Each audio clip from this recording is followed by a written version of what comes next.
Laurence, bonjour. Bonjour. Bienvenue à la librairie Dialogue. Vous venez aujourd'hui nous présenter Encore et jamais, un livre paru aux éditions Gallimard. Il s'agit d'un essai sous forme de 38 variations qui sont autant de courts récits qui explorent les pouvoirs de la répétition dans nos vies.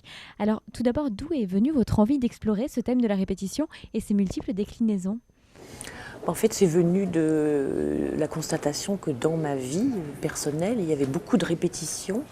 Des répétitions qui étaient à la fois heureuses, par exemple le fait que j'aime réécouter plusieurs fois la même chanson, que j'attends le refrain dans une chanson, ou que j'aime la musique répétitive, que j'aime la poésie parce que elle est construite sur des formes également répétitives, le retour du vers, le retour de la rime. Mais j'ai constaté aussi qu'il y avait des répétitions qui étaient douloureuses.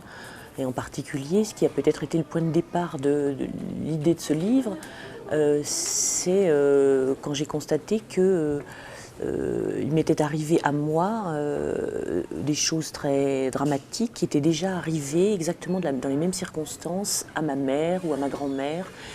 Et je me suis demandé s'il y avait une forme presque de destin dans la répétition, le fait qu'on refaisait de génération en génération, ou bien qu'on refaisait à l'intérieur de sa propre vie des erreurs ou des choses qu'on avait déjà faites. Alors, à travers votre ouvrage, vous explorez la notion de répétition dans de nombreux domaines différents, l'art, l'écriture, le langage, l'histoire, la nature, mais aussi bien sûr dans notre quotidien. Est-ce que la répétition est une chose à laquelle on ne peut échapper ? Non, d'ailleurs je crois que si rien ne se répétait jamais, ce serait terrible parce que l'être humain a besoin de routine d'une certaine manière, dans certains domaines, il a besoin en tout cas de savoir que les choses vont revenir, qu'il y a des horaires, qu'il y a des règles, qu'il y a des lois scientifiques qui font qu'on peut s'attendre à certaines choses, qu'on peut avoir des habitudes et des certitudes. Mais en même temps, parfois c'est bien d'échapper à la répétition, notamment quand elle tourne vraiment à la monotonie, qu'elle tourne trop à la routine dans notre existence personnelle. Et parfois il y a un effort à faire pour sortir des sentiers battus, pour se renouveler, pour essayer de trouver d'autres façons, enfin, du nouveau. Alors justement, il y a deux faces de la répétition que vous explorez, deux côtés de la répétition. D'une part, le côté jubilatoire qu'elle peut procurer, et d'autre part, son côté plus sombre, quand elle devient odieuse, parfois dévastatrice. Comment est-ce qu'on peut sortir de cette spirale de la répétition dans ce cas-là ? Moi, je crois très fortement en un moyen de sortir de la répétition qui est la psychanalyse, parce que la psychanalyse, d'ailleurs, Freud fonde une partie de sa théorie et de sa pratique sur l'idée de la répétition. C'est-à-dire que, paradoxalement, la psychanalyse se sert de la répétition pour sortir de la répétition. C'est-à-dire qu'on répète, quand on est en analyse, on répète des traumas, des traumatismes, on répète des scènes qu'on a déjà vécues, pour essayer d'en sortir, en fait. C'est une façon d'échapper à une chaîne de signification qui est plus ou moins inconsciente, en retrouvant par la mémoire, par les souvenirs, ce qu'on a vécu.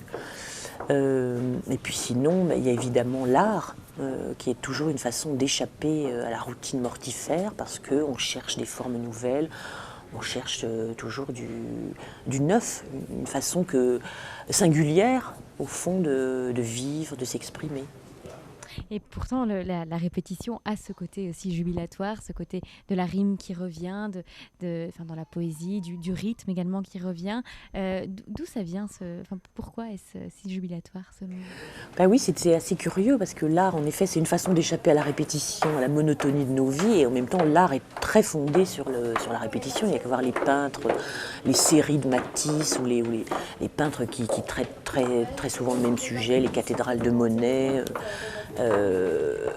Alors ça peut être, cette jubilation, elle peut venir justement de l'attention aux détails, le fait de s'apercevoir que c'est la même chose mais pas tout à fait la même chose, et donc comme dans les fugues, par exemple les fugues de Bach, où des phrases musicales reviennent mais légèrement différentes. Et de toute façon, c'est toujours différent, ne serait-ce que parce que du temps a passé entre la première et la deuxième fois, ou entre le premier tableau et sa reprise quelques années plus tard.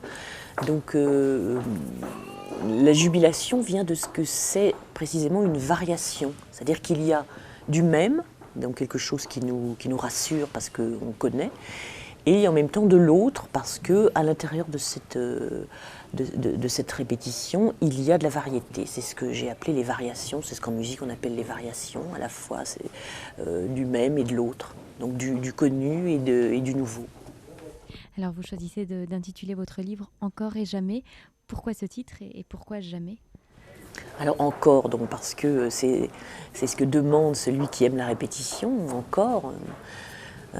Et jamais, c'était par opposition à une expression qu'on emploie souvent qui est encore et toujours, ou encore et encore, quand on demande toujours plus.